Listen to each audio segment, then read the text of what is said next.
Let's continue section 10.4, factoring trinomials with a non-trivial leading coefficient. So non-trivial means that the ax squared term, the a will not be 1. So it'll be some number that's not 1 and a number that we can't factor through a GCF. We have already tried the guess and check method, which does work, but especially if a and c have a lot of different combinations that could multiply to them, it could be that we're having to guess and check 20 different combinations, and we don't want to have to do that all the time. And so that's what the AC method is for. It's more of an algorithmic approach. It's called the AC method because we're going to use A and C and multiply them to figure out what the factor pair needs to be. So we're trying to find a pair of numbers whose product is A times C. So we're going to multiply to A times C, and then we're still going to add to the middle number. So we're still adding to the middle, but the difference is I'm not just multiplying to C, I'm multiplying to A times C. Then what makes this a little different also is that we can't go straight to the answer then, like we did when A was 1. Instead, we have to do what's called splitting the middle term. Split the middle term. And we're certainly going to see examples of what this looks like. So we're going to write the term bx as a sum or difference using the two numbers from our factor pair. And then at the end, we factor by grouping. So let's see what this looks like. All right, so we're going to factor 4x squared plus 11x plus 6 using the AC method. All right, well, we need to find a pair of numbers whose product is A times C. That's why it's called the AC method. So in this case, 4 times 6 is 24. All right, that's our A and that's our C. And then the sum is always still that middle number, B. So we need to add to 11. All right, well, what do we know about the signs? Everything is positive here. If we're multiplying to a positive and adding to a positive, then we know both numbers need to be positive. Okay, so let's create a table or tree diagram for 24. So what multiplies to 24?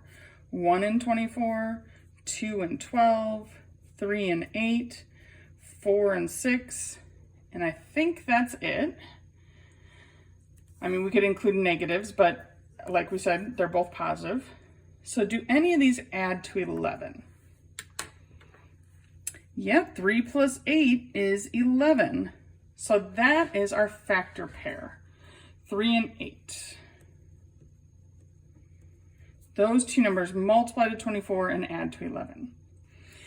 But now here's where it changes, right? Before, if we didn't have an A in front of that x squared, we just go straight to parentheses. X plus 3, x plus 8, we're done.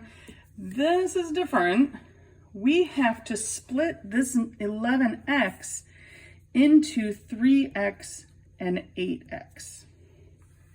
So that is still 11x, but we're splitting the middle term. The order doesn't matter. You could have split it the other way, but the 4x squared and the plus 6 are still there as well. So this is still 4x squared plus 11x plus 6. We've just split the 11x into two pieces. And now we're going to do factoring by grouping. And hopefully we remember factoring by grouping. That's when we go 2 by 2 and find the GCF of each pair. So the greatest common factor of the first pair, well, they both have an x in there. And then what's left after we factor out the x is 4x plus 3. Okay, so far so good.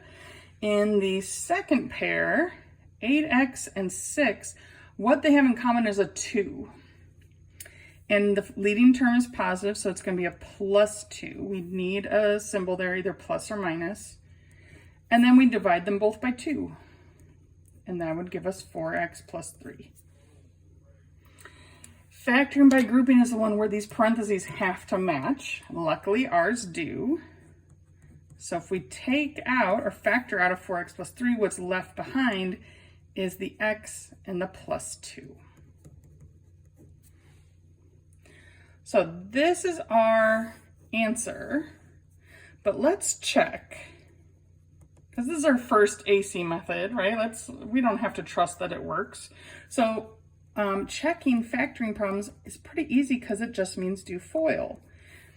So let's FOIL. 4x times x is 4x squared. 4x times 2 is plus 8x.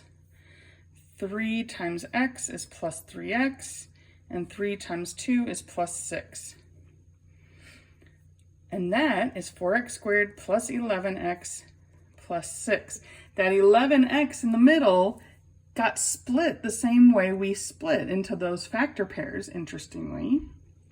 And that is what there's this paragraph here that I didn't really read, but that is, one way to think about it. It really is just unfoiling. It's undoing FOIL when we're doing this AC method.